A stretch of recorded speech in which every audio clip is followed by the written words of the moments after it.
Hello there. Namaste. So, I finished Farzi season 1, and I gotta say, I absolutely loved it from start to finish. There were only like one scene which absolutely aggravated me, but the main character, Sunny, they start off as being this kind-hearted person. At least that's how I felt. I felt like he was this kind-hearted person that just wanted to sell his artwork, sell his masterpieces, but nobody cared for it because he wasn't well known. He was a nobody, and nobody really cares about artists till after they're gone. It's just the way it normally goes. So it was interesting to follow him go through trying to be the good guy, and then when the worst part was when he transitioned to try to be the okay. Let me start from the beginning. His grandfather, he's abandoned as a kid. His grandfather takes him in. His grandfather's goal is to basically be a revolutionary, spread the word to the people so that way they know what's going on, they know the truth of the world, and his magazine or his newspaper is going out of business. Nobody buys paper. Nobody cares. It's turned like they literally show that people are just using it as paper to hold food, just trash. Just it's useless. It's toilet paper, and they show that nobody cares. Nobody cares. It's tissue paper. And I liked how they established that. So they're going out of business, and he wants to save his grandfather's business. He starts printing money. He finds a way. He's an artist. And I found that funny. It's funny how every movie, the Rush Hour, I think it's Rush Hour 2, where they do that. The Lethal Weapon 4, where it's always a man who's creating the most mathematically accurate representation of money. Not a machine. The machines do it wrong. No, it's a human being that does it. But he literally created his own, and he did it in a newspaper factory. In a newspaper factory, he was able to create fake bills that were seen as completely machines couldn't tell the difference. Machines couldn't tell the difference. Only those who had held bills all their life would be able to know that it was just a little thicker, a little different. But yeah, he was. And he creates that to save his grandfather's business. And that happens within the first 2 episodes. He saves his grandfather's business. And then he needs to do more. He wants to start paying the workers with false bills. He starts doing more. And then he shuts down because literally his grandfather finds out and wants to disown him. His grandfather's dealing with Alzheimer's, whatever, and starts having issues. And it's just like, oh my gosh, his grandfather forgot everything. And he starts taking advantage of his grandfather. This is the part where you start hating Sonny. And he has a best friend, which he met when he was abandoned at the train station, because his best friend was abandoned there too. And they had been brothers by choice ever since. It basically reminded me of Ace, Sabo, and Luffy.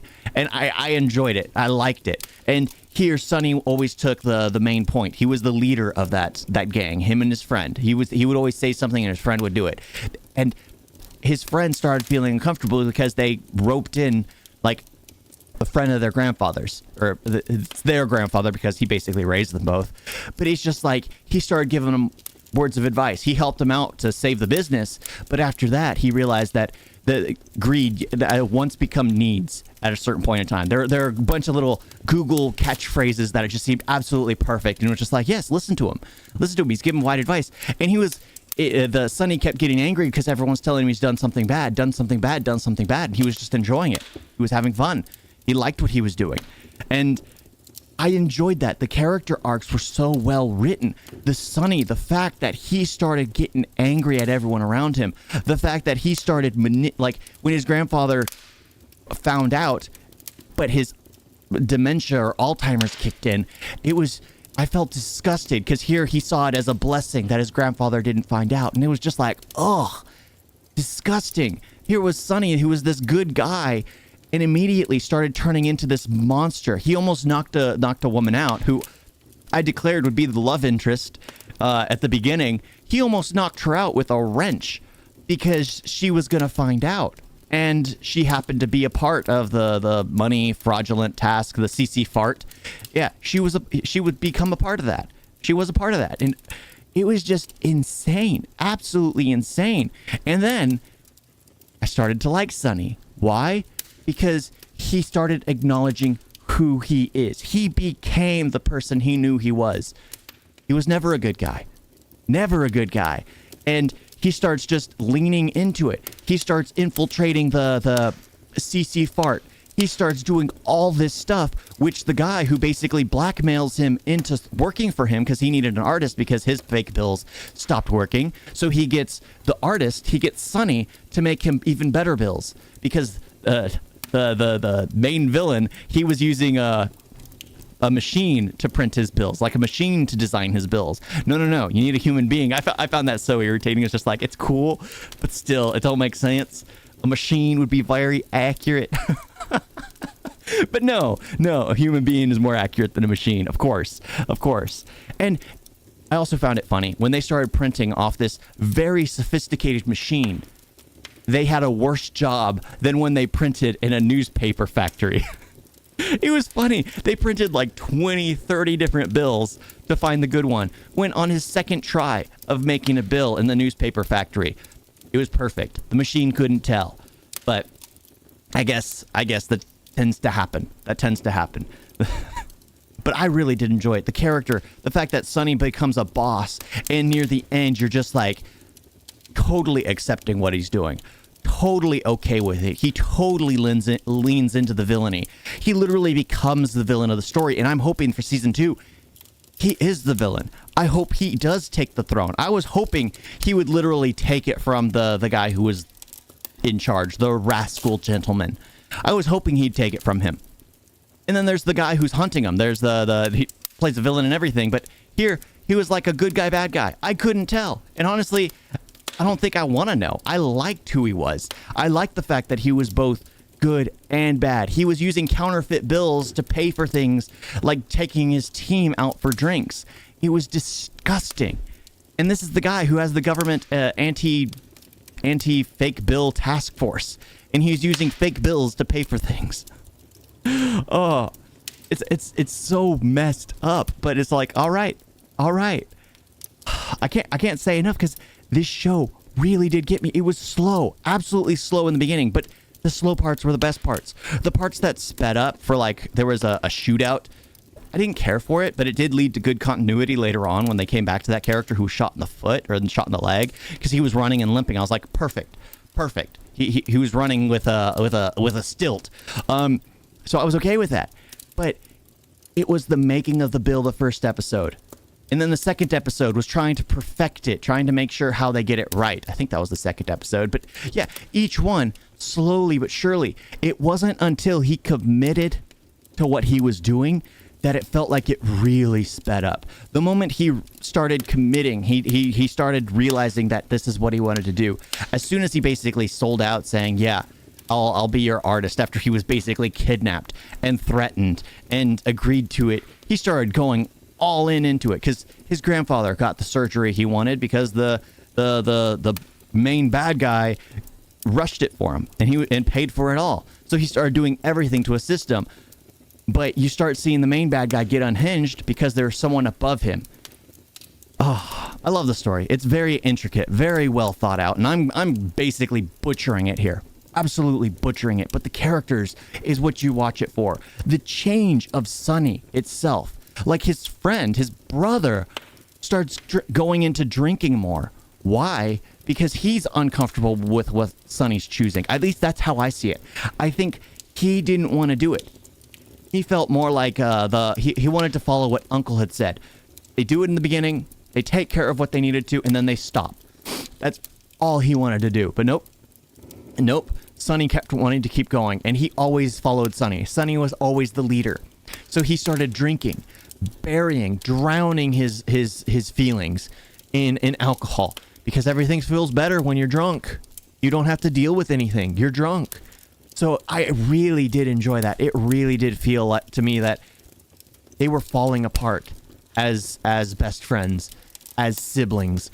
And the very end is just, oof, perfect Joker sequence, perfect everything. Because I normally have issues when people are handling weapons, because in Family Man, they're all supposed to be trained special operatives, and seeing them not using guns properly bothers me. Here, they're nothing but thugs. Even the thugs that are supposed to be the on the higher spectrum, seeing them not handling firearms well is accurate. how many of them ever actually were taught? No, they're given a gun, told to point it, and most people will give them whatever they want without them having to ever pull the trigger. So this one, there's a gunfight in the last episode, which just felt so realistic because everyone's just, except for one spot, but everyone's doing their own thing. Everyone's missing. Everyone's shooting like crazy. Yeah. And it's just nice to watch because there's the one part where Sonny's handed a gun and the barrel is pointed directly at Sonny's stomach. And in my mind, I'm like, you never, whether it's empty, whether you have it, whatever, never point the barrel at someone. But then again, I was okay with it because these are criminals. These are people who don't know about gun safety. They're people who didn't care about gun safety. So I was okay with that. And the only thing I had an issue with was when there was the bad guy's like right hand or whatever, elderly guy with glasses, and he's like running away, and he gets to like 15 meters away from Sonny, maybe 20 meters away from Sonny, and Sonny just raises the gun, shoots twice, and one of them hits the guy in the back. He's still alive, of course, but he hits the guy in the back. And in my mind, I'm just like, no. Anything past like 10 meters would be way too much. I mean, that's way too much. 10 meters is difficult. For someone who's shot a firearm himself, it's difficult. It's difficult, even if you have the practice. And here, this is Sonny's first time holding a gun. Of course, I enjoyed the sequence. That sequence I absolutely enjoyed because everyone just seemed like amateurs with firearms, and they all were. So I was okay with it. But it was just that long shot with a pistol was like, nope.